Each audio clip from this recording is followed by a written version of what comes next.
Hey, hey, hey! Sup? Ken, Yeah. all right. Colts fans walking out of the building yesterday. I know what I'm thinking. You lost, and I do think Richardson's good, but we love cap space in this town, and we love draft picks. Colts lost. What are Colt fans thinking? You have the pulse. I thought that Colts fans, they kind of left with a smile on their face. I get it. A loss is a loss is a loss. Yeah. But coming back from the dead, they were down 23-0. Anthony Richardson looked poised. He looked eager. He looked competitive. He looked like he was a leader. All of that stuff. And then you wilt in overtime. But you know what? All in all, I think it's kind of, there are more reasons for hope than reasons to feel terrible about it. What about you? I think you feel terrible because you lost. I do think that Nick Cross showed up yesterday and missed a switch to cost him the game, or I don't know whose fault it was, between Kenny Moore and Nick Cross. And why is Nick Cross in the game? I don't know, but maybe they're down on players. I thought Richardson, once they let him start throwing the football, or maybe it was against a prevent defense, I thought he looked really good. I thought he looked really good as a quarterback, Ken. Yeah. Hey, like, I didn't think it was one of those deals where it's, I don't know, God, they were getting, like Andrew Luck used to throw for massive yards when the game was over. I didn't feel it was like that. I felt like he just grew up as a quarterback yesterday. I did. And he made the plays he had to make. Yeah. And the 2-point conversions were huge. And when was the last time you felt good about the Colts running anything in a 2-point conversion scenario? Well, I got to tell you, the play to score the touchdown was fantastic. I put that on Twitter. The play to score the touchdown was a fantastic setup. If you go back and watch it, there was some misdirection in the receiver route, and then the 2-point conversion was more the same. Yeah. I thought both of those things were so well drawn up. I had not seen that out of the Colts. It made me believe in Steichen as an offensive guy. And maybe this team has a chance to compete in a division that's kind of weird right now. I love the 2-point conversion to Pittman, where they ran that motion, kind of brought him to the left, and then doubled back and kind of halted and went.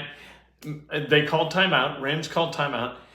Colts were like, screw it. We're on the same damn thing. Here we go. Yeah. And Pittman was wide open. It was just a thing of beauty. And the touchdown was great. Now, obviously, the problem, you came out and you didn't have an offense. They did not. The only offense that I saw was like 8th grade CYO football. Let's give it to our best player and let him run. And I'm sitting there going, wait, this ain't going to work. No. And that's all they had early, Ken. Yeah. And that's, you got to be better than that early. Everybody does. I hope they make adjustments, and there's some learning that goes on with Steichen to say, you know what, okay, we can trust our guy. Yeah. Richardson can be trusted to operate and move the ball down the field a little bit and get some chunk plays, because they were so conservative early that it really made it tough to do anything but what they did. But I'll give them credit. Like you mentioned adjustments. So they did make adjustments. They started throwing the ball down the field. They gave the ball to Zach Moss. I didn't think they gave the ball to Zach Moss enough early in the game. I think they could have established something there. You know, I got to say this, though. My goodness, can Matt Stafford throw a football? Holy moly. He throw is precise. Yeah. That's accurate. You just saw an NFL quarterback. You know, you saw a big-time NFL throw. And I go back to when they were here, and Andrew Luck was on the Colts, and I was sitting there with Ventura, and I'm like, holy crap, Luck throws a good ball, but he ain't Matt Stafford. No. That dude throws it. It's striking when you're there in person and you watch that guy deliver the football. You're like, wow, where was the window? Yeah, there is no window. It's just right here, and that's where he puts it. I mean, you talk about a ball placement specialist. That guy's on. I heard Orlovsky last week say that he has an arm from God, and he does. Yeah. I thought it was typical Dan Orlovsky bloviation. Yeah. This was, I was like, holy! I sit next to a guy, and I don't know his name, but he played in the NFL. He's an NFL official type guy, but I don't know who he is. And we talked throughout the game. I need to introduce myself, but I'm embarrassed I don't recognize him.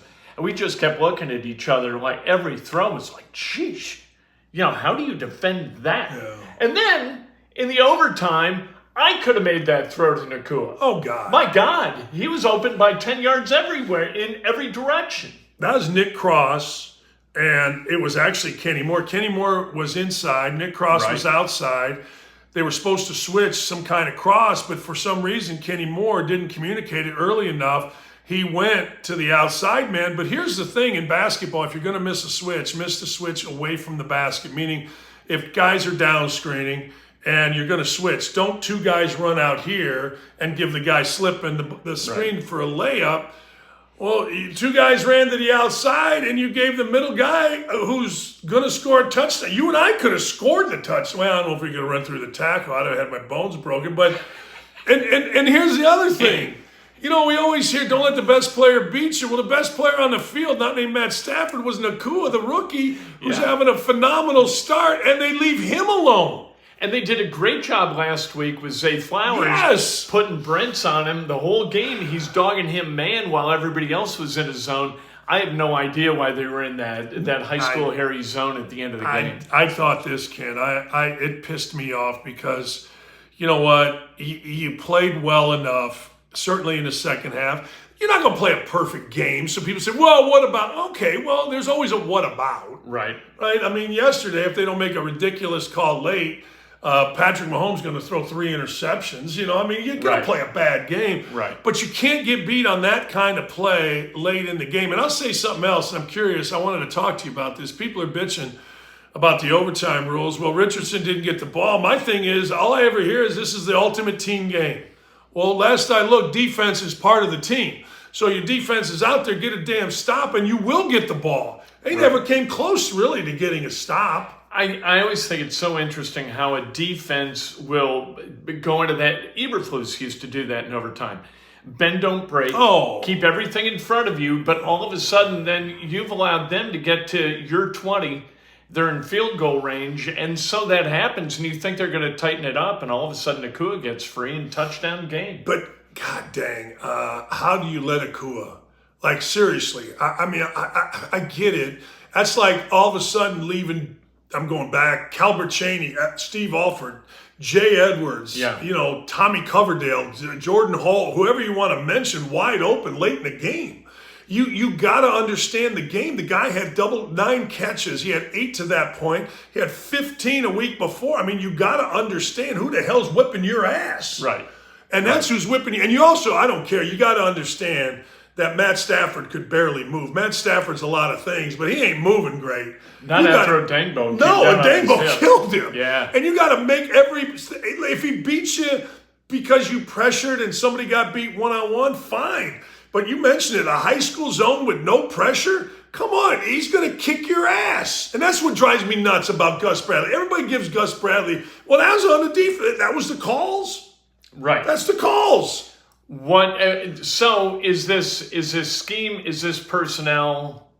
I thought the personnel, defensive line wise, showed they could get to the quarterback. Yeah. I saw Dengbo, I saw Queepa, I saw Lewis, I saw guys getting there, and all of a sudden you're right. It's like, well, we're gonna what do they say? Prevent defense prevents you from winning. Yeah. Well, you saw it yesterday because. Son of a bitch, you let that guy stand back there and throw, he's going to kill you, particularly when he's got a hot wide receiver. Saw it for the Bears, too. I knew when it got to 28-7, I was like, I know exactly what's going through Matt's mind, and he's going to dick this whole thing up, and the Bears are going to lose this game, and sure enough, they did. What about, we'll go back to that. We are going back to that. EJ Speed. Yeah. I thought about Bob Knight yesterday, because he would, like me, not you, I tend to look at what happened last as the reason for a defeat. Yeah. But you lose a game early just as easy as you can late. EJ Speed clocking Matt Stafford as he ran out of bounds. They would have punted at midfield. Instead, they give up a touchdown. It was a disastrous turn of events. And it set the tone for the first half. Yeah, it did. So, look, I always say, Coach Knight said this, and I had to give it some thought. Stupid loses more than smart wins. And it's so true. Yeah. Because we all talk about, well, we were really smart there. But stupid loses, and that's just stupid. That's just like, I don't know the rules of football, or I'm out of my mind, or I'm I don't know. And you particularly in that instance, like you hit a guy out of bounds, and it's stupid anyway, given how the rules are. But in that situation, with a quarterback that you know is out of bounds, if you don't know it's out of bounds, then you're stupid for not knowing where you are in the field. Right. That's huge. He came back, made a hell of a play late. He knocked He the did. ball out of Fourth down play. Yeah. Yeah. He knocked the ball out of tight end's hands late, and which was the play before the touchdown. But you can't do that. You can make mistakes because you're gonna, but you can't make mistakes that cost your team possession and give momentum to the other team. It's kind of like trust. You know, you can be trustworthy forever. And all it takes is that one mistake where you break trust and it's gone and it's never coming back. That's what happened yesterday. You can't unring that bell by making great plays down the stretch. Well, let me ask you this then, because you're around it more. Maybe that's the reason that E.J. Speed didn't play as much the last few years. Now, Carrick got good, but everybody always said, man, E.J. Speed's really good. We got to play him.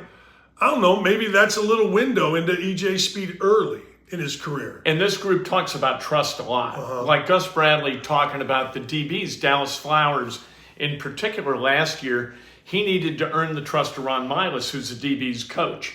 And it took a while for that to happen, but it's all about mistake aversion. He's capable of making great plays, but he's got to be able to avoid mistakes every single time for me to trust him. Maybe that is a deal with EJ Speed. Because that cannot happen. That's impossible to happen. Yeah, that's a 7-point swing in a game where a 7-point swing will always beat you. And it's early. Yeah. And if you don't think, like somebody could say, well, you know what? You don't know that they're going to score a touchdown. Well, I would go the other way. Well, you know what? If you watch enough football, you know that play is going to cost you points on top of costing you the possession, right? Yep. I mean, you can say you never know what's going to – shut up. You know, it's like, yes, you do. Yeah. You do. I'm sorry, but you do. You might hope that it doesn't. Right. You know, that somebody can make a great play to mitigate it, but still it changes the fabric of the game, and that was terrible. That might have been the play of the game. Yeah, I think so. You know, there was a lot of plays. Colts made good plays. Colts ran good stuff. But I'm going to go back to something. I'll go back to something with Richardson. Like, I understand that people are saying, hey, look, Richardson isn't accurate enough, or Richardson isn't this. I got to tell you, and maybe I'm wrong, but in the last, quarter, he looked like an NFL quarterback in terms of this. In terms of throwing the football where you need the football thrown in time. Yeah. Right? Yeah. He looked like an NFL seasoned quarterback, and the dude's still fourth game. And I thought so. And the one pass to Pittman, that was a PI that should have been called. The guy got his hand in Pittman's face. That was on target. The 3 to Ogletree on target. You know, I 2 to Pierce were really, really good. One Pierce came down with. The other one, I don't blame him. Every time a ball hits Alec Pierce somewhere in a hand and falls incomplete, God, he's got no hands. It was over his head like this, and he was falling backwards. And he was getting the shit knocked out. Yeah. I mean, look, good for third-string Lake Suburban Conference guy that he could have probably made that catch. And I understand that, he's the pick. Yeah. I will say this about the receivers, and I asked this question this morning on Twitter. Are they getting any better? Like, Ogletree, I guess, is getting better. He seems to be more involved. He's really good. Yeah, Granson had a chance to make a play, and he didn't. I got a problem with Granson. Give it to me. I don't trust him. I don't either. If I were a quarterback, I would look away from Kylan Granson. He would be my port of last resort. He would have to be open. Yeah, really wide open. Yeah. You know what I mean? I'm not trusting him to make a contested play. Yeah, I'm with you on that. He had a chance to make a big play, just a catch. Just make the catch. Yeah. And he didn't make the catch. And his catch was a hell of a lot easier than what people are complaining about Alec Pierce about. I don't trust. I do trust Ogletree. I do. Let that kid. Hey, how about Quinn? How about Mo Alley Cox? I'm cool with Alley Cox. Mallory, I'm good. But Granson has that draft pedigree that's going to mean something. We can't cut a third-round pick. No. Yeah, let's cut the UDFA. So. You know what, though? Here's Mo Alley Cox. I always said he can't catch the ball unless it's here, right? He can't go here. But even that one that was perfectly thrown, he almost dropped if you looked at it. He was bobbling that thing, and then he grabbed it and was like running for his life and had a great determination to go score a touchdown. But he almost dropped that one, Ken. I think it's got to be tough. It kind of like with basketball and shooting. if you get 3 shots, you're not going to make very many. Yeah. If you get 12 shots, you're going to make a bunch. I think that when they're targeted this seldom, the stakes are raised so much higher with each opportunity. I think that the Colts kind of get into that jackpot a little bit. Particularly when you're competing with other guys. Yeah. Because you're competing. You mentioned that Mallory's good enough. Ogletree's good enough. Granson, they like, that kind of thing. And there's Mo Ellie Cox. But when you're competing, man, there's a pucker factor of a lot right there going, I can't screw this up because you may not get back on the field. What do you do, speaking of competition within a position group, Jonathan Taylor is expected to be added to the 21, he'll create his own, like a 21-day practice window. And the Colts have that 21 days to either activate him, trade him, or suspend him, or whatever. I don't know. The rules are so arcane. Yeah, we need your brother and sister here to bring some attorney brains into this. So if Jonathan Taylor comes back, Zach Moss has been pretty good. How do you work that? Well, first, I think you go with both because let's just say for the sake of argument, this continues. The Colts right now, I believe, are tied for first, right? 2-2. They all are. Yeah, everybody is, right? So, if this continues to where, you want to make sure that, let's just say Taylor is mentally and physically okay. Right. You want to make sure you keep him okay. And I think, and I'll ask you, I think they've learned that Zach Moss can play. Yeah. That's what I think you've learned. And I think that's a very big positive. And I think that they've learned that Jonathan Taylor maybe doesn't need to be 30 carries. And maybe Jonathan Taylor, if he's smart and not just being a complete stubborn jackass, which I personally think he's being a complete stubborn jackass if he doesn't come out and play next week. But that's just me. I think Taylor and his agent should be smart enough to go, hold on here a second. This team in a bad division has a chance. I don't have to carry the ball 40 times and shorten my career because this guy's shown he can play. I think it's a win-win for both. I think really that if I'm the Colts, I feel good about my leverage now with Jonathan Taylor because, look, if you're smart, and I think he is, you don't have to carry it 30 times anymore. Right. And you can stay healthy. You don't want to. And apparently you're worried about money, so years equal money. You can play longer in your career. That's how I would look at it. I'm sure if we talked to his agent, he would have a different thought, I guess. Well, if you can put up 1,800 yards, if you're going to get 1,800 yards, you need 300 carries. Sure. So, and at least. If you're going to establish elite level, top of the position value, you have to get a certain amount of work, but that ship's already sailed. I think that he could, if he averages 5 yards a carry, I think he gets paid. Oh, I do too. He gets to ring the bell. 100%. I think the whole is Jonathan Taylor a quality running back that deserves to be paid at the hierarchy of quality running backs is gone. He is. Right. It's just a matter of, one, are you going to do it? Two, who's going to do it? Right? I mean, are you going to pay running backs? And if you are, then who's going to be the team to pay it? And that would include the Colts. Are they going to pay it?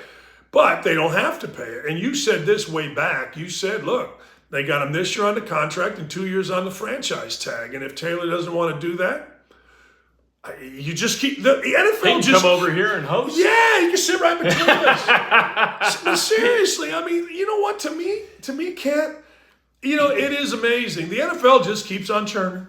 Yeah. I ain't slowing down for Jonathan Taylor. Kind of like what Jim Irsay said in a most indelicate way. But he's exactly right. He ain't wrong. Walter Payton. Greatest I ever saw. He was awesome. Yeah. Loved him. He slows down. He goes into retirement. He passes away tragically. And the NFL just keeps moving on. Hey, Dan Marino, best throw I ever saw to football. Okay. Yeah. Joe Montana, best cornerback I ever saw. Okay. Peyton Manning. Oh, Tom Brady. It is going to get interesting. Speaking of Peyton Manning, there are a couple sayings in sports. If Indiana basketball would fire Bob Knight, they'll fire you. Yeah. If the Colts will cut Peyton Manning, which is what Jimmy Irsay did, they'll cut you. Yeah. Bill Belichick might be the next on that list. Yeah. That's the worst looking Bill Belichick team I've ever seen. Not good. He's done. Really, really bad yesterday. He's done. He arrogance kills you, and eventually. Yes. Yeah. What is it? Pride comes before the fall. Yeah. He did that thing where you get rid of guys a year early, and he did it with Brady, and he didn't have a plan. Yeah. I got the numbers on it. He's 26 and 28. He's like 219 and 64 with Brady. He's 10 games under 500 lifetime without Brady. He was 25 and 25 25 and 25 at New England before he got Brady in there. Then he goes 219 and 64. Now he's 26 and 28 without Brady, and he was 8 games under 500 when he was the coach of the Browns. Sean Payton Had Drew Brees. He's a really good coach with Drew Brees. That's why you guys, everybody gets mad at me for my comments about this is on players, but it is. Like, all right, so if Zach Moss was really, not Zach Moss, if I always call Alec Pierce Zach Pierce, but somehow, some way, Zach Pierce got to figure out how to be an NFL wide receiver.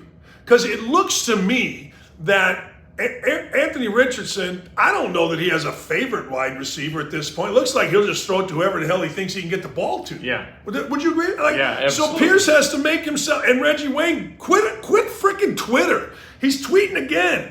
Like, what are you doing? He's putting out emoji faces. Like, what are you, Stephen Holder? Stop it. Jesus Christ. Coach, get in there and grind. Oh, sad face, angry face. Shut up. You're a freaking 40-year-old man. Christ. He knows that either Alec Pierce can play or that he can't. You know what I mean? Yeah. And I'm not sure which he's falling on yet. I'm not either. You know, but he ain't helping him talk. I'm like, I'm not sure that he's all like, I'm going to build Alec Pierce into a quality wide receiver if he kills me. I don't think that's where Reggie Wayne's head is at. Let me give you a little context on that from my experience with Joby Wright, African-American coach at Indiana and a former player. The white guys, you got to really prove it. Like, you really, really got to prove it to the guys that were good players that are African-American. There's a famous story in Indiana basketball about Courtney Whitty.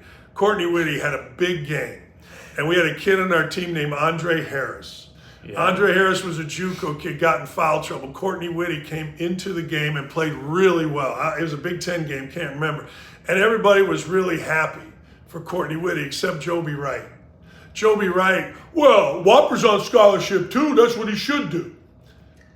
Okay. Like, really? Okay, Joby. So sometimes, African-American, former really good player, great player, whatever you want to say, coach, they ain't ready to give it up to the white guy. Now, you can say whatever you want with that, but every single African-American player and coach is nodding their head going, Dan ain't wrong. So that's what I see out of Reggie Wayne. Just got to shut the hell up, get off Twitter, stop with the emojis, and go do something. Make him better. It's your job. It's your freaking job. Now, that ain't on Reggie Wayne, though, because I believe Reggie Wayne is nothing more than a hire for Jimmy Irsay to try to bring back a culture. I don't think Reggie Wayne's an actual coach, or he wouldn't be tweeting, every 10 minutes. That's on Alec Pierce. It's on Alec Pierce to get his ass going and start playing. Do you see that as a thing? Is that like, we got to infuse this coaching staff with some of the old guys who are successful because they can teach these guys how to be successful? No, I think it's more you got to teach them the culture. Like, that's why I was brought back to Indiana in 08 or 07 because, Sampson wanted a PR move and Sampson wanted a guy that understood what the culture was. And that's what Reggie Wayne is. Maybe he's not. I don't know. But you name me another coach on the Kansas City Chiefs or any winning team that's out there tweeting. Yeah, nobody. A position coach is like, shut the living hell up. Or after the season says, well, during the season I was dreaming of palm trees and shut up in the beach. Well, shut up. I'm on the first thing smoking. Go. Yeah. Go. That's like when Troy Murphy, when he was with the Pacers here, he had his truck packed the last week of the season. Like, hey man, go. I don't think Troy enjoyed his time. I think Troy did for a minute, and then when he realized, hey man, this ship has sailed. He gone. Yeah. He and Dunleavy, and but I'm just saying, people get mad about, but I'm just giving you what's real insight, man. All right, one other thing. I thought Grover Stewart was pretty good again. He was. I thought, like the defensive front, I'm not mad at. No. No, I think they're really good. I think he and Buckner on a pitch count, so you saw a lot of Taven Bryan toward the end. Yeah. And Tyquan Lewis rotating in at tackle. So that was interesting. But the ends, they get home. And the tackles, they kind of set it up. I really thought that was a game. And this is a team that's not talented enough to win through talent. They have to win through execution and mistake aversion. Right. And if they don't do that, they're not talented enough to overcome it. I don't think that Anthony Richardson is enough. No. And he's the only guy that I see with that level of dynamic talent. I agree with that. I mean, they got a big play down the field one time to Downs. Yep. And maybe Downs can. The big play, they got a big play, pretty good play. Great catch. Yeah. Yeah, and Pierce made a good catch, got down the field and his only catch of the game. So you hope, that's what I'm saying, you got to be really good. They've got to do everything they're supposed to do, and you can't have EJ Speed or Kenny Moore, even though that was a jacked up call, and I don't blame him. Getting called for that helmet to helmet or whatever. Yeah. That was nonsense.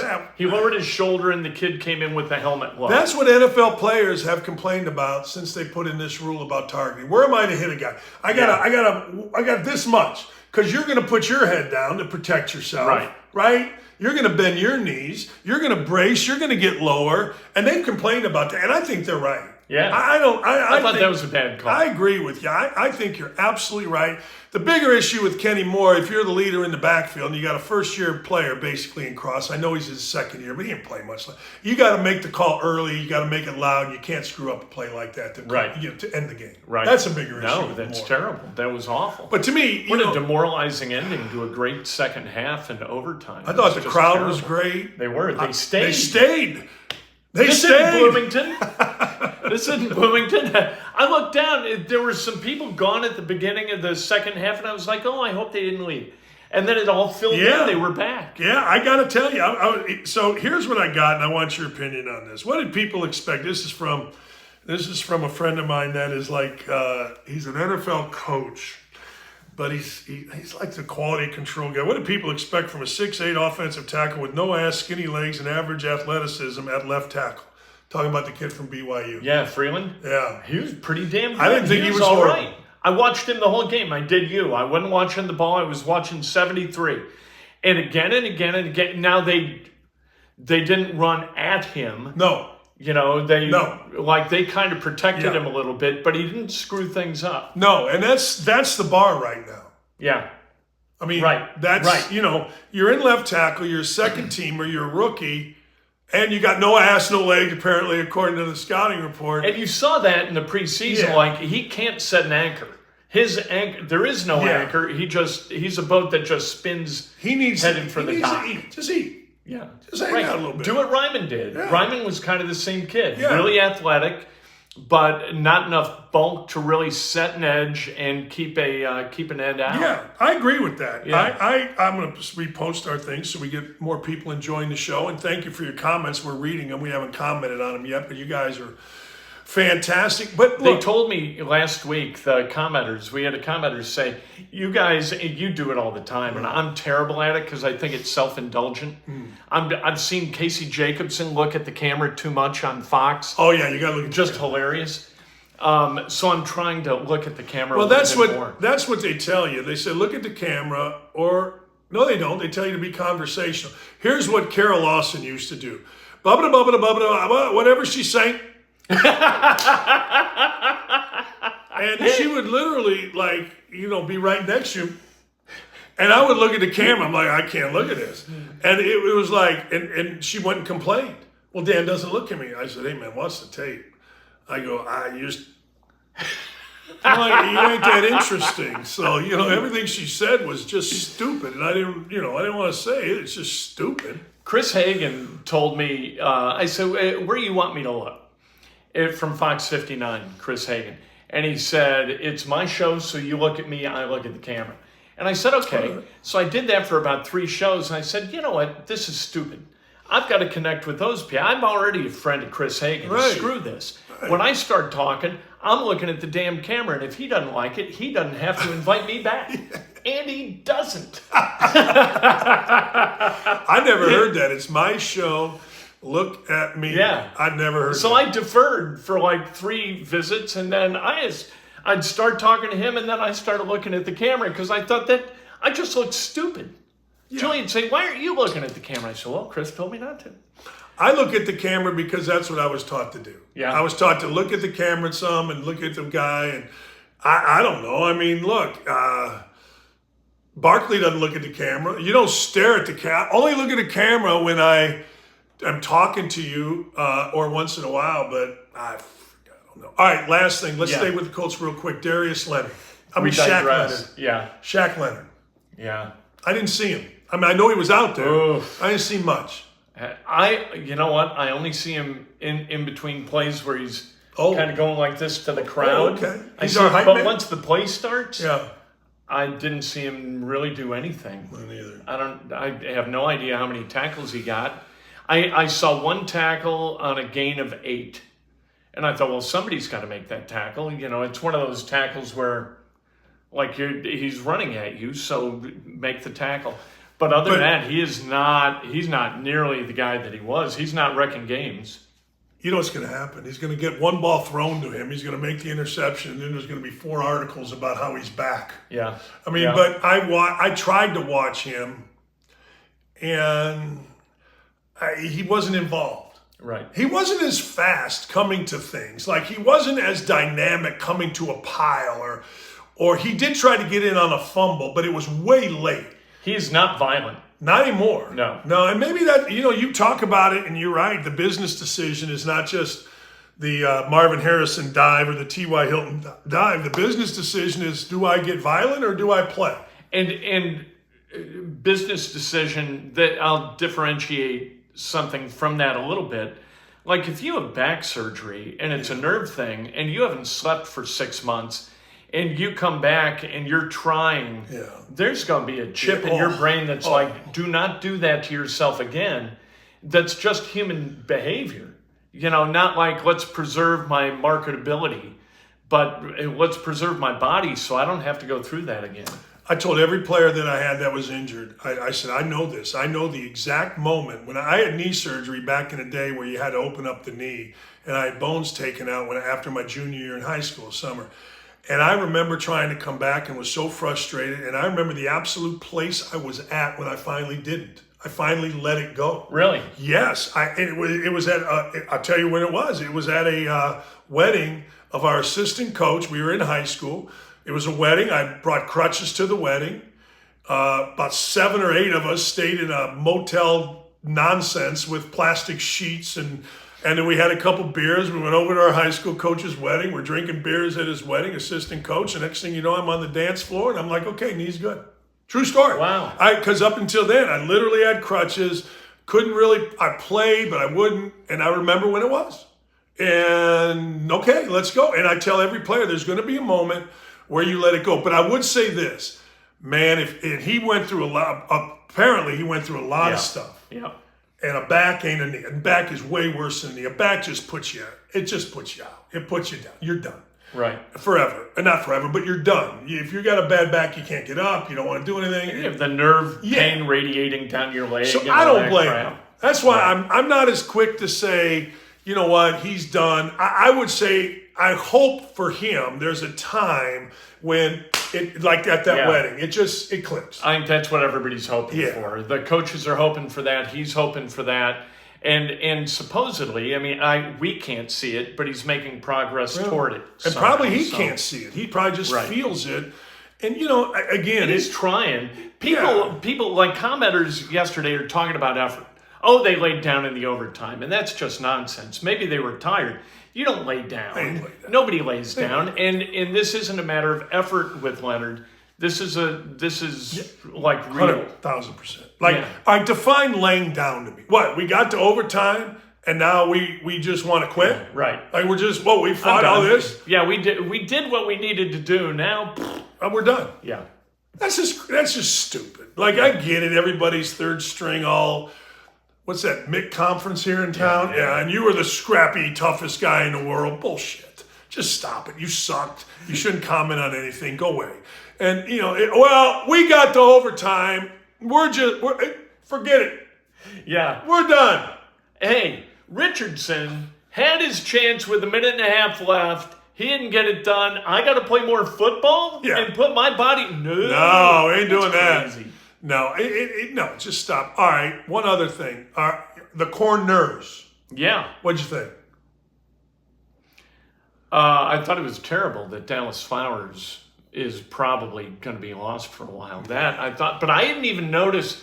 Like, if you don't notice corners, you feel like they did. But who was guarding Nakun? Like Juju Brents, I never noticed. I couldn't tell in that zone who was supposed to do what. You know, when you run that kind of zone, all the guy's got to be is smart enough to find the open seam. It drives me and nuts. he did that over and over and over again. I hate that. I hate zones. I like man.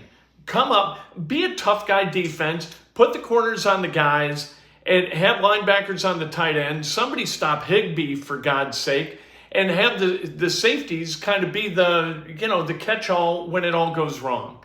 I'm good with that. 2 wide receivers, a running back, that's 3, a tight end, that's 4, and a slot guy, that's 5. Yeah. 5 guys are going out basically in a pattern when it's all everybody out. Right. You got 7 guys that can defend those 5 guys. I've never understood why people don't do what Belichick does. I'm putting my best, or my second best, was what Belichick does, corner, on your best, and I'm double teaming him. Right. Period. Double teaming the best. Double teaming the best. Right. I'm taking my best corner, and I'm putting him on your second best wide receiver, which is going to eliminate him. That's a pretty good rule. I don't understand. You got a numerical advantage. You got a left and right tackle, that's 2. A left and right guard, that's 4. A center, that's 5. A quarterback, that's 6. You got 5 possible guys to go out. You got 4 guys rushing against them. All right, which means if you want to play it this way, you got 7 guys to play man. You can even rush another one, and you still have a numerical advantage, 6 against 5. Yeah. If every guy goes out, which means you always got somebody to double the best wide receiver. Now, the Jefferson kid, Van Jefferson's pretty good, but the guy was killing you. Nakuna. You have to take him away. And you play that bullshit zone, and that one mistake and the game is over. Yeah. It's dumb. I hate And zones. kiss my ass with Gus Bradley's great. Just kiss my ass with, he's better than the Fluss, I guess. But Gus Bradley's fine. He's a professional defensive coach. Okay, but he's not innovative. He's not going to scheme anything. If he's got great talent, Well, yeah. he'll stop you.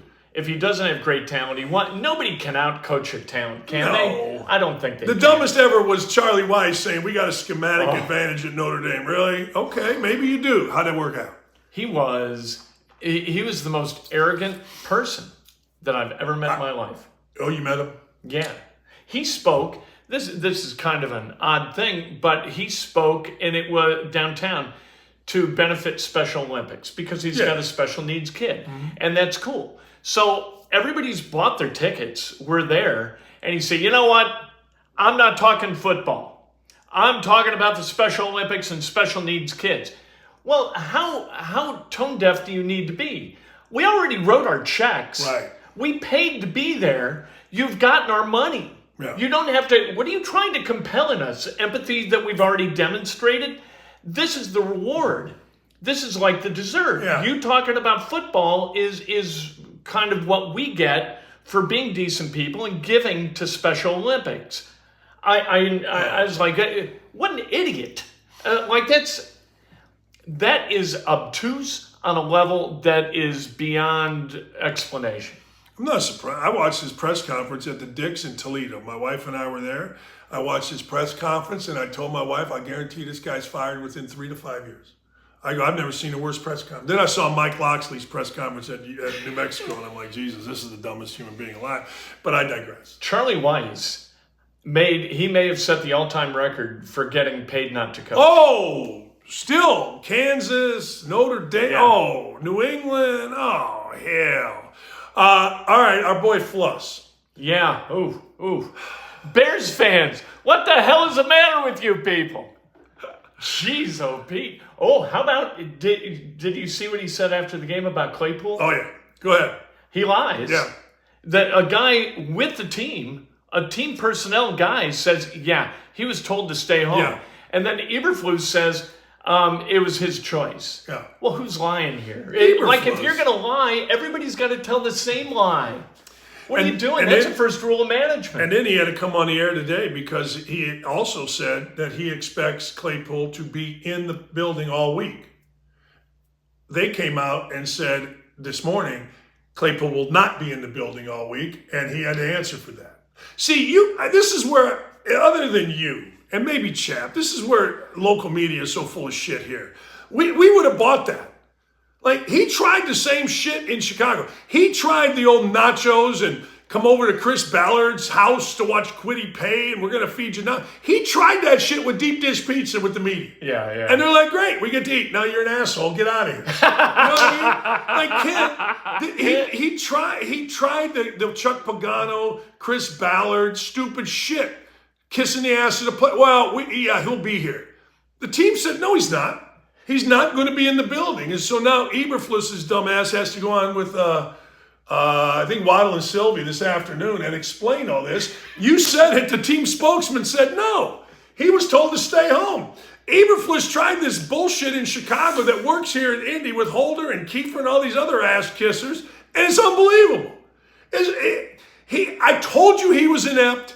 I told you, and Rick Venturi told you he ran a high school defense that wasn't worth a shit. Somehow, some way, he provided over the biggest collapse in the NFL and got a head coaching job because Grandpa frickin' Polian got hired at 80 years old by the Bears to get him a coach, and he pulls this sorry ass? You get what you deserve, Chicago. You got exactly what you deserve. Never hire a consultant who doesn't have bones that he needs to make. Never, ever. Because what's he going to do? He's going to recommend his boy. Right. Or a consultant that's still dying to be involved in it, and I'm hiring my boy. Hey, look, if you're going to hire me as a consultant, or you as a consultant, and it's our first consulting job, I'm going to tell you what I'm going to do. I'm going to get this shit right. Right. Fuck you. I'm getting this right. Oh, my friend's mad at me because I didn't get him the job? I would have no problem telling my friend, look, we're friends, but you and I both know you're an idiot. So, I had to tell guys that when I was hiring them. I'm like, look, I've always known you. We're friends. I love hanging out, but you don't work hard. Yeah. Right. I mean, he was just doing a favor. What's happening in Chicago? Chicago got what they freaking deserve, period. 14 losses in a row. I think it's 15. Is it? I think. I could be wrong. It's a lot. Once you get into the teens, I think it's inconsequential. The only thing that really makes this interesting is will it be an entire 17? They've never fired a guy at midseason. The Bears, that goes back to Hallis. Never have they paid a coach not to coach. I know. I would. But how do you not now? Think about what's He's full of shit. Think about what's happening. You can't be full of shit. No. You can be full of shit here in Indy. You can't. I'm sorry, but Ballard's been full of shit this entire time. I didn't think so early, and then I started going, wait a second here. My full of shit nose came out, and now I got no respect for him, so that's why I rib him. But Eberflus was full of shit here. Holder and Kiefer. Our guy Floss is going to do... No, he's not. He sucked when he was here. He kissed your two's ass, and you two are the biggest brown-nosing fucks in media, Kiefer and especially Holder. Read Holder stuff. I. Fuck you. Anyway. Sorry. Anyway. It's true. Well, it's not made for kids. It's not made for kids. We said not made for kids. It's not. My other show's got all kind of strikes against it, so they ban us from, we used to get like 20,000 views. Now we're down to like 8 or 10. So, we don't want strikes. So, no. Sorry, YouTube. No, every once in a while an F-bomb is allowed by YouTube, right. And we fall into that. Okay. Yeah. It just drives me nuts, and the Bears are stupid for listening. They're idiots. Stupid. Really a bad organization. Andy Reid got hired the same time Mark Trestman got hired. Yeah. What? Right. How's that worked out? Yeah. No. What are we doing in Chicago? They deserve better, but they don't demand better. So this, you know what, Bears fans, this is on you. Because you keep buying tickets, you keep buying the swag, you keep buying into the hope every single offseason, and it's not there because the McCaskies are not about winning football games. They're about winning your money. That's what they do. That's it. And it's sad because Chicago, I would argue, is a Bears town. Yeah, it is. Right? Yep. Bears, Cubs, maybe Bulls, White Sox. But there's the Bears and the Cubs if they're going okay, but Bulls no, Jordan yes, but right. Bulls no. And they keep screwing it up. They never get a quarterback. If they do get a quarterback, they don't seem to help the quarterback. And think about what you got now, and I want your opinion on this. So Eberflus is full of shit. Everybody here knew it except for Holder and Kiefer and probably Kravitz and probably the rest of the slaps around here. I don't know. But he goes there, okay? And when you're full of shit, players know. Right. So think about That's what why he's you got. can't be full of shit. You can't be full of shit. Right. You can be too mean, you can be not knowing, but you can't be. So now he's got Claypool, who's useless, talking. He's got his quarterback, who's the worst in the league, talking. And he's got guys that he's got to not have at the facility and a defensive coordinator that somehow got arrested or didn't get arrested, got fired or didn't get fired, quit for health or did. It's just it's what happens when the guy supposedly leading and picking the foe is full of shit. Right. Yes. Chaos. This is a chaotic organization. All the evidence points to chaos, and he's the tip of the pyramid of the chaos. Yes. He's got to be organized. He's got to get it right and set that culture, or it's all going to drift apart. It won't drift apart right away. I was always told at a radio station, if you had a crappy program director who followed a good one, it would take a year and a half for the crappy one to allow everything to drift where it just became nonsense. Well, you saw it with Mike Davis and Bob Knight, the Bob Knight effect. Yep. And anybody that was there will tell you. And then all of a sudden it became Mike's program, and it wasn't quite the same. And Mike couldn't handle all the stuff that went with it. I don't know if you're seeing it now with Juwan Howard and John Beilein. Juwan Howard got off to a great start. I don't know. A lot of Michigan fans are saying that. You see it all the time. And, frankly, the opposite is the best way. Urban Meyer told me this one time. He goes, I follow coaches that are great recruiters. Yeah. So he comes to Bowling Green, and they got a quarterback named Josh Harris, who they're not even playing. And he's like, how good's this Harris? We're sitting there, and I go, this kid's great. I go to practice. He's great. Okay. So then he goes to Utah, and he tells me, look, Ron McBride, I think was the guy, is a great recruiter. There are some monster players there. He adds Alex Smith to it, and he goes undefeated. Everybody in football knows that Ron Zook was a great recruiter, and he followed him to Florida. Yeah. And he goes, I get there. He goes, we got a weed problem, but hey, I got guys, real guys from jump. And the opposite is you follow a freaking clown, and you just, I don't know. It's just frustrating as a Bears fan because it doesn't end.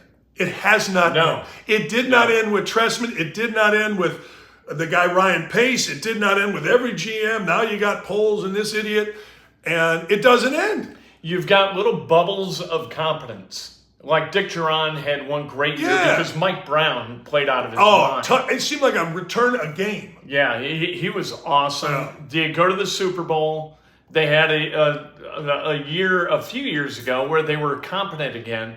But this is Why'd they get mad at Lovie Smith? All he did was go 10-6. Yeah. I mean, I remember they fired Lovie Smith, and I thought to myself, even at the time, 10-6 in Chicago? Yeah, right. I mean, damn.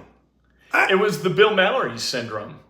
Oh, yeah. Good wasn't good enough. Yeah. We got to get great, so we're going to suck. That's why I'm telling you, and I said this about Ballard, and I'm not saying that Grigson was great. I'm just saying don't F with winning. Don't F with winning. I did it as a coach. I thought, man, we're at this level pretty good. We won the league. Yeah. But I'm going to get better players. I took some chances, and I F'd with winning. Wait, Don't F with winning. Painter F lost with his winning. gig. Sure did. Yeah. Yeah, he started getting guys that weren't to produce they didn't culture fit. or whatever. Yeah. And you know what? And it's you F with win, and the Bears did, and the Bears are getting absolute. Could you imagine? Here's what I would be. This is where I'm wrong. Here comes Eberflus. I'm the guy making the hire for the Bears. Eberflus just blew a game. His team, his program, didn't make the playoffs. Just lost to Oakland at home and to the Jaguars on the road and didn't make the playoffs. My question would be to whoever brings Eberflus in front of me, why is this guy here? Yeah. There's nobody better. Like, I'm not saying he's bad. I'm just asking you, This not like this program had any kind of great success the year before that or the year before that. I mean, 11-6 is the best they've done, I think. But why is this guy? You're telling me there's not a better candidate than Matt Eberflus? Well, here's some clippings from Stephen Holder. Here's some clippings from Zach Keefer. Shut up. Well, Loafs went down by 70% with the Colts under Matt Eberflus. And Bill Polian says he's great. Okay, that would mean something to me. Yeah. That would. I would say, okay, why? Let me talk to Polian. Why is he great? Well, okay. But if you had dinner with Polian and you said, look, are you recommending this guy because he's your guy, or do you really believe in this guy, what he's selling as a coach? He might laugh and say, he's my guy. All right, you caught me. The guy you really ought to hire is Nick Sirianni or Steichen or somebody. I agree. It makes no sense to hire a defensive coordinator to help lift up a quarterback who needs to figure out how to play the game like Justin Fields. That's craziness. That makes no sense. What the Colts have done, to their credit, is the right thing to do. They did everything to surround Anthony Richardson with people who are going to help him be better. That's Steichen, that's Jim Bob Cooter, that is Gardner Minshew. Yeah. It seems like all those decisions were made with Anthony Richardson in mind. That's how you have to build that kind of thing. Wasn't there a report that Minshew and Richardson work out in the offseason together? For the same trainer. Perfect. And you know what? People always underestimate the personal part of it. Like, if there's a guy, you go, what do they call it, the quarterback room. If I go into that room, which is where I'm at, all day, and there's two guys in there that I know I don't like, and not everybody likes everybody. We act like in this world everybody's supposed to like everybody. Okay, there's a couple guys in there that I don't like. Well, it's going to be uncomfortable for me. And to your point, the number one rule with Richardson was, let's make this kid comfortable. Right. If you're gonna involve that kind of draft capital, make the dude comfortable. Period. Right. And that's a great move. I'll give Ballard credit where it's due. That finally was smart. Now, I don't know if it was the Irsay's daughters. I don't know what it was, but it was smart. Yeah. It was. It is. It's the most important position on the field, on your team, in so many ways. You've got to get it right, and getting it right isn't just getting the right guy, but surrounding him with a support system that's going to lift him, and that's what they did. I feel like they have. Now, he's got to keep himself healthy, and he did, so that's a bonus. I got to ask you, you're wearing the IU football. Walt Bell is gone. Is this, I don't know, what is this? I think it's Tom Allen believing that he's got trees surrounding him that need to be eradicated in order for him to get more sunlight. His tree is withering a little bit, and he's got to clear some of the forest in order for him to get more light. I think it's a survival move. I think it's hey, we got to build some kind of hope within this thing or we're dead. I would have waited, even as a survivalist, I'd have waited until the end of the season and then chopped him. You know what I mean? Yeah. Because it's obvious. He hired Walt Bell. Walt Bell's not some kind of moron who's having, blockers block their own people. Right. It's not like the garden tackler turning at each other and hitting them. Like an electric football? Yeah, exactly. These guys there are plays. You have plays and there are plays. And these are football plays. IU just can't execute them because they don't have the talent level to be able to execute them in the Big Ten. Whose fault is that? Whose fault? The defense. Did you watch this game? I did. All right. You had 4 touchdown drives for Maryland in the first half, all of them under a minute. I think that's right. That's just what? I felt like there was, to your point there, I felt there was no resistance. There was no, coming out of the game. And again, we can blame that. I don't blame that on a coach. I blame that on players. Now, the scheme may have cost you. Now I'll blame that on a coach. But you can't come out and give no resistance. In football, I always thought this, and again, I've told you this, I always thought in football, if you don't bring everything you got, you can get killed out there. Right. If I'm going half speed, you're going full speed, and I'm checking myself to make sure you can die out there, Kent. So I'm sitting there what is this? And I don't know, unless they thought Jackson would get hurt, the quarterback, I'd play him every minute of every game. I'd just say, fuck, I'm going to play him. Decide. Like, I'm not messing around. I think he's got enough talent. He's got mobility. I don't know if he can see. I don't know if he's smart. I don't know nothing. But I know that guy, to me, is, you're not bringing in another freaking transfer to play ahead of him. Go with him and screw it. Figure it out later. That's what I do. Tom Allen seems to be a man with a muddled mind. Like, it's just going, the ideas are coming too quickly to him, and he's reacting to too many things at once, and he's happy, and then he's always despondent. Yet, like, that's not the hallmark. When I think of great leaders in football, business, basketball, baseball, I don't see a lot of him. No. You know what I mean? Yeah. Like, which one of these is not like the others? Yeah. I don't understand how you invest that kind of jack and that buyout in a coach that seems to have just a variety of fatal flaws. Not just one, but a bunch. The buyout, now let's get into that. If I'm Tom Allen, are you mad if you get fired? Like, Ed Ogeron had a great line. He's like, they told me that I'm going to get $17 million. I asked him, what door you want me to leave out? You know, I mean,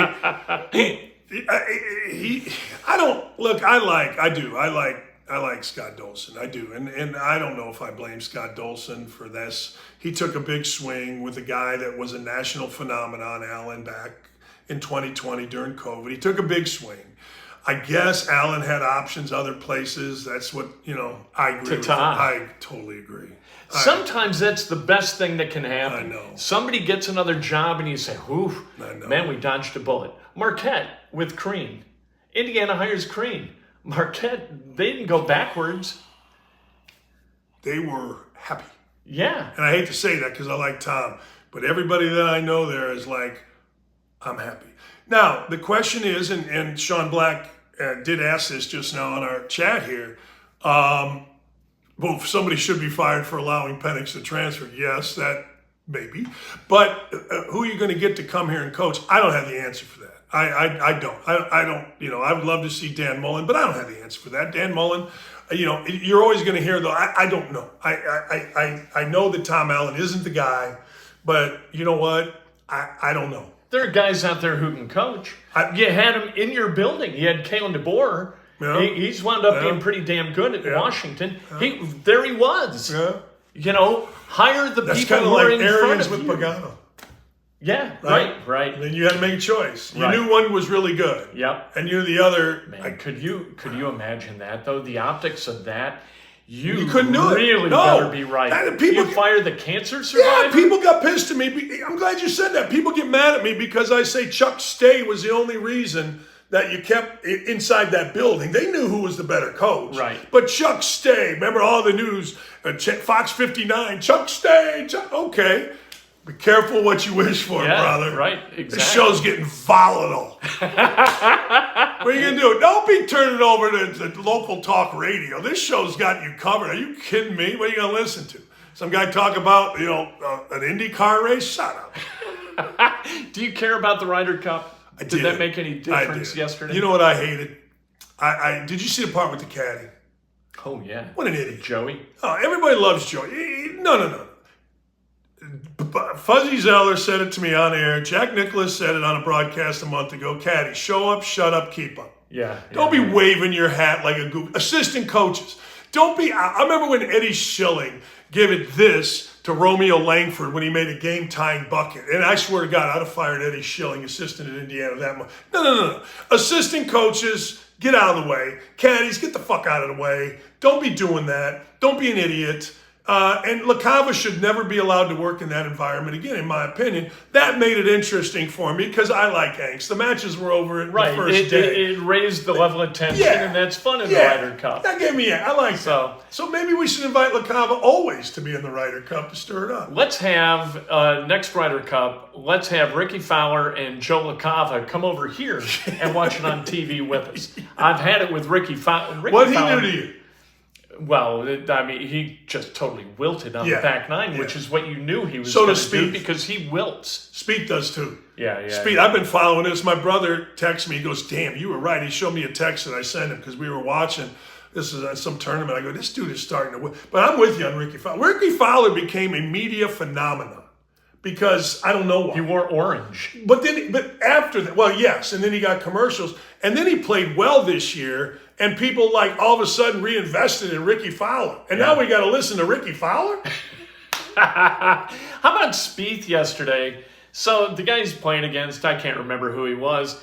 He 17 hits it left, and it bounces all the way down the slope. This. Yes, the par three. Spieth has the whole green to work with, and he does exactly the same damn thing. How's that even possible? Actually, he did it worse because the guy was in the fairway down the hill. He was in the rough. Lucky he wasn't in the hazard. Yeah. That's what Spieth does. And then you got Zach Johnson, who blocked me on Twitter years ago. He got loose with his mouth. He did. He got loose with his mouth on Twitter. I was doing an Iowa game, so I came back at him, and then he blocked me. To Zach Johnson's credit. Yeah. He came on my show when he was like the rep for the B&W or whenever was here. And we had a great conversation. I said, "Hey, man, remember you blocked me on Twitter?" And he said, "I was hoping you wouldn't bring that up." So that was good. I'm good with Zach Johnson. But he didn't change the club of Spieth. Did you see this? Yeah. But how bad is this? This is what you do as a coach. It's obvious you've done something to influence the decision. Yeah. And the guy not only hits it in the water, but he went from driver to 3-wood. He hits it short in the water. Where now, not only does he make the wrong decision, which direction, but now it looks like the coach has put him on the club that went short.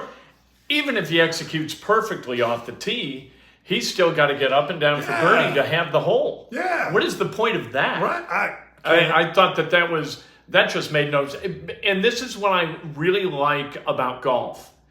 You don't have like hometown broadcasters. You don't have broadcasters who are unafraid to say what's right.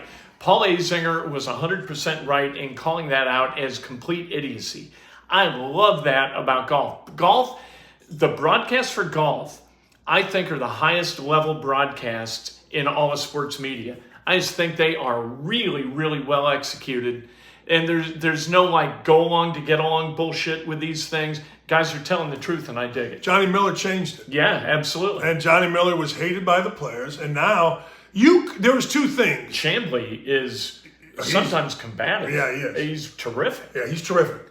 Yeah, he's absolutely terrific, and he went at Cantlay. Now, for those of you that don't know, Patrick Cantlay supposedly was bitching, whining, and moaning about not getting paid, which he's done in the past, and didn't wear a hat. Okay, so everybody's mad about Patrick Cantlay, but I'll give Azinger credit to what you're saying. He came out and he said, "Hey, look, this is crap. This just isn't true at all." Right. Blah, blah, blah. And whether he's right or wrong, I don't know. Called it a garbage. Garbage, take garbage, clickbait, all that stuff.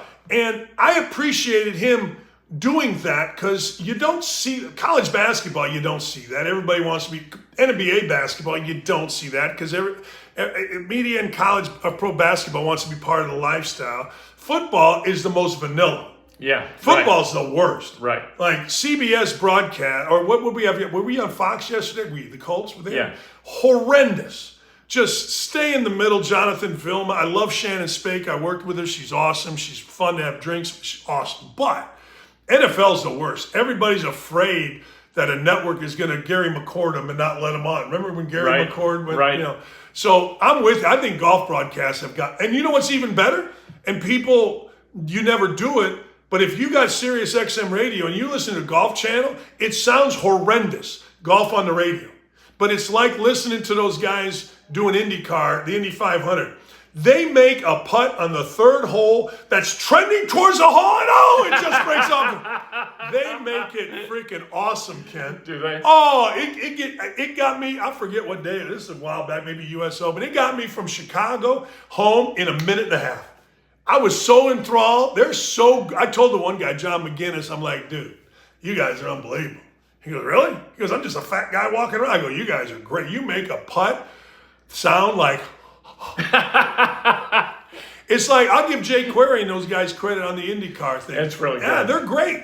They make the fourth turn of the fifth lap sound exciting. They're great. It's unbelievable. It's just like that. You would never think IndyCar on radio. You would never think golf on radio would be exciting, but it's really good. The first year I moved here was 93.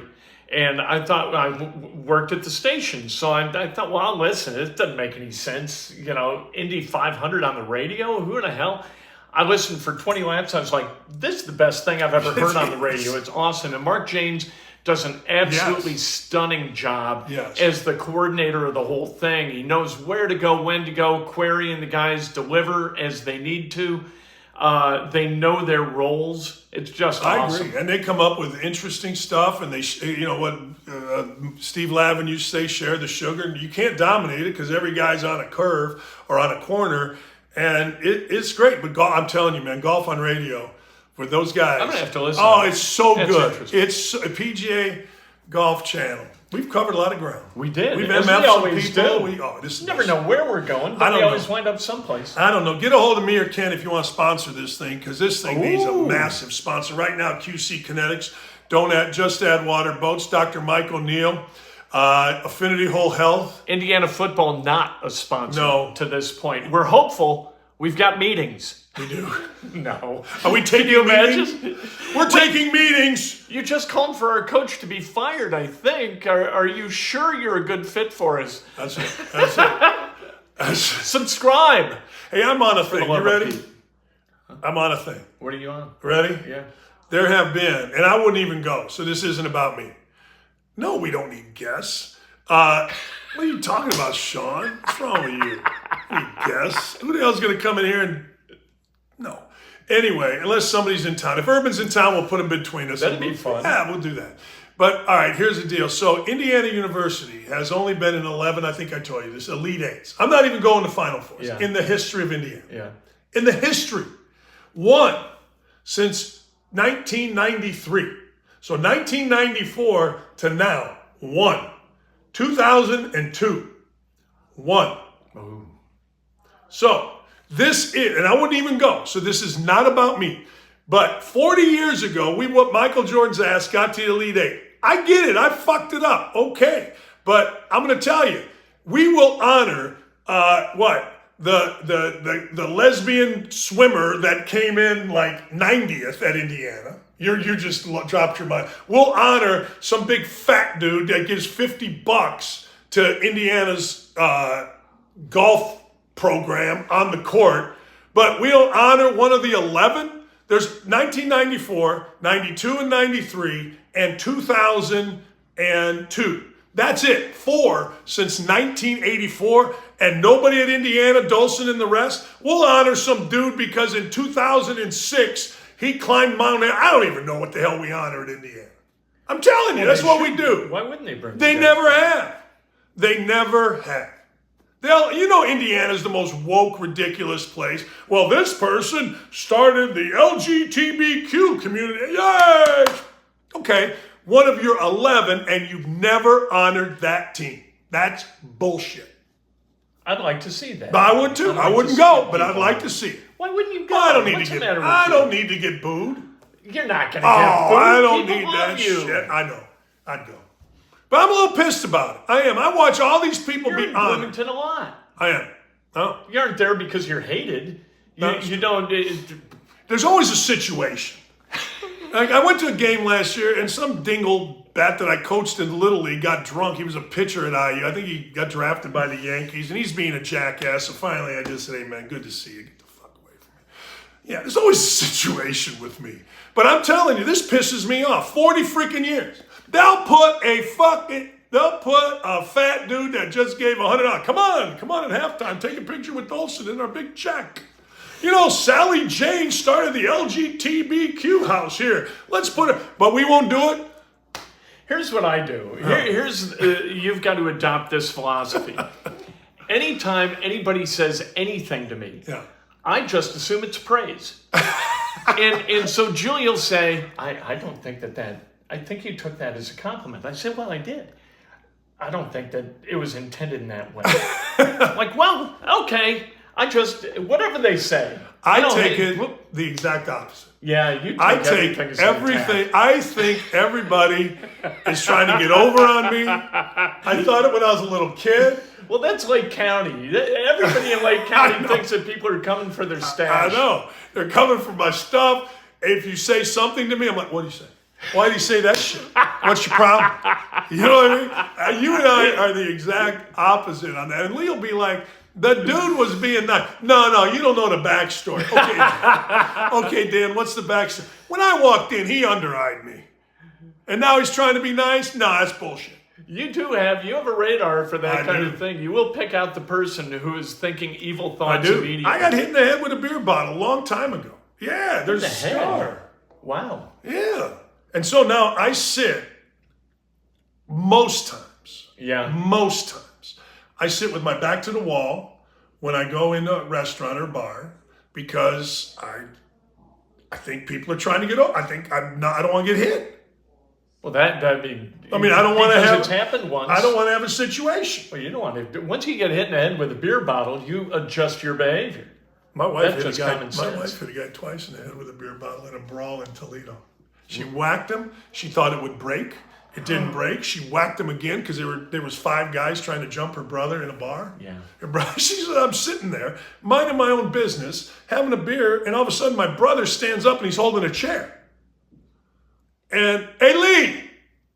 And all of a sudden, guys are coming at him. And his buddy stands up. He's got a chair. Everybody's swinging. I got a beer bottle. Some guy's trying to take a swing at my brother. She said, I hit him in the head. I looked at the bottle. The bottle didn't break. I thought it would. I hit him again in the head to get him off my brother. He rolled over. The cops are coming. They said, you guys leave. So she said, I left, ran down the street thinking, oh, is that guy going to have a headache tomorrow? We thought she was in an episode of Bonanza.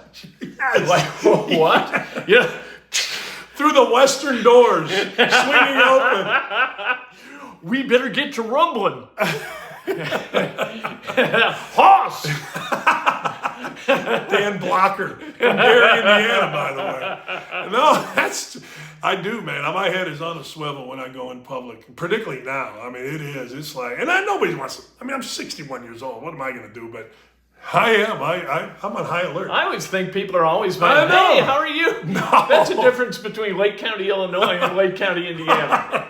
That's people in Lake County, Illinois are like, hey, how are you? Ooh, hey, Dawkins. Did you just slip? I think you hit me in the jaw, but that must have been an accident.